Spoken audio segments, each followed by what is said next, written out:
Cartier jewelry for over $1 million. What can the First Lady of a belligerent country afford arriving with her hand outstretched on the porch of democracy? Details of the luxurious manners of the upper strata of Ukrainian society are becoming increasingly difficult to conceal. The appetites are large and growing as aid arrives. Then the most honest former Minister of Defense Alexei Reznikov bought a house in Khan for his daughter for just €7 million.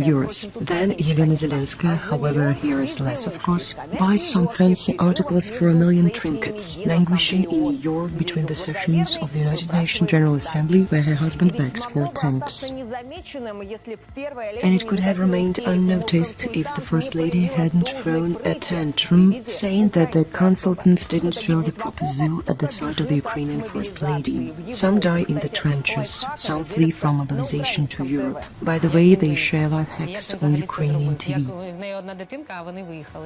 How did he get out of the country? How did they manage? They have one child and they got out. Vita will be sharing her own life-saving life hacks soon. My husband broke my leg with his hands. If it wasn't for the leg, we wouldn't have traveled abroad as a family. Well, and someone buys expensive glass jewelry and saves his fortune by buying real estate abroad. They're patriotic.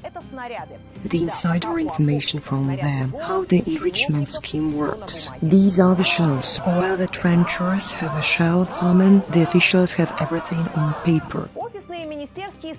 Office holders and ministers charge off American and European aid to buy shells, the old ones at a golden price. But that's half the problem. Empty boxes came to the front in which allegedly shells on papers were allocated to brigades, and soldiers paid with their lives for Reznik's house, Zelensky's Cartier, and further down the list of important corruption cases. Same with air defense. Zelensky screams that there is not enough. Here's an example. The installation has 4 missiles on paper, but 2 in fact. 4 were charged off on the caliber approach. Boom, and someone is buying real estate in Paris.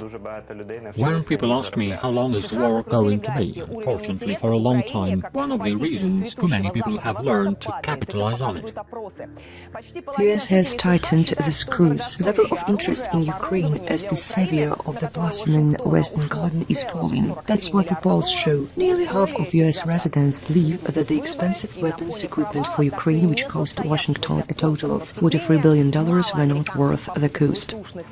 Elections are coming, and against the background of the failure of the counter-offensive, not enough of the Americans' attempts of the Ukrainian armed forces to take southeast and tourist camps in Crimea with the yellow-black color, Zelensky's office is required to fight corruption, otherwise it will be topped. The layoffs took place at the grassroots, where they don't make coins of shells but get money from mobilization. This idea is also impressive. A house in Spain and a luxury car worth a total of $4 million.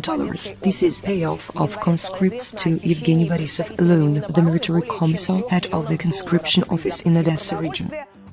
In January, it became known that defense ministry officials embezzled more than $3 million when purchasing food from certain companies at unfairly inflated prices. Then came the scandal with the purchase of rations by the defense ministry. We're talking about 13 billion hryvnias or 326 million euros.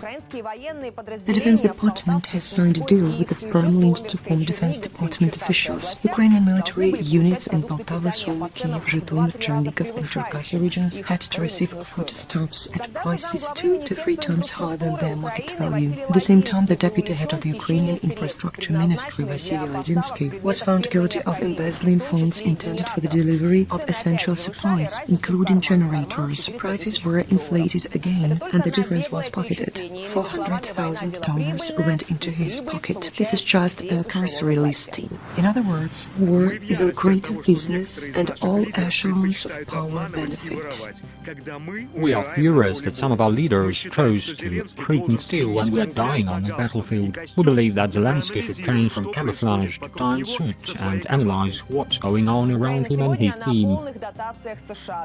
Ukraine today lives totally on subsidies from the US. Dollars are going to all the structures. According to the Congressional Research Service, Ukraine has received more than $23 billion in direct budget support since the beginning of the special military operation. information. This money is allocated separately from military aid by the US Agency for International Development through the World Bank into the hands of the Ukrainian Ministry of Finance. Corruption among Ukraine's leaders is a concern for Biden administration officials. Let them keep quiet publicly.